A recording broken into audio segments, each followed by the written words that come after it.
मी मेरगाव येथून बोलते. मी माध्यमिक शाळेत शिक्षिका होती. प्रशिक्षणार्थी म्हणून 11 महिने तिथे काम केले. वर्ग शिक्षक म्हणूनही काम केलेले.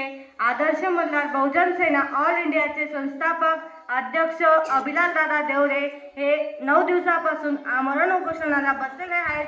त्यांच्या पत्नी सौ कविताताई व त्यांचा 10 वर्षाचा मुलगा आणि 14 वर्षाची मुलगी हे पण त्यांचे सगळे कुटुंब इथे आहेत.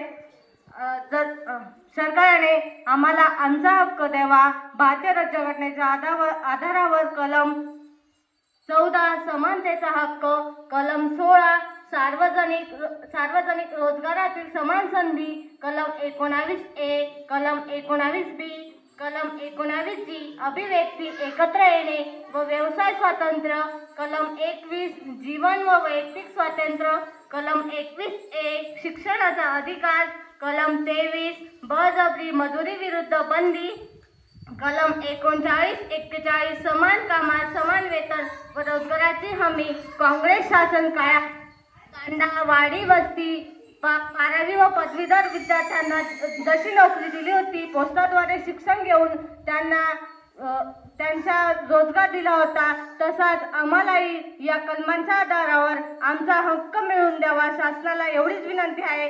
जर शासनाला संविधान मान्य नसेल तर शासनाने जगाला दाखवून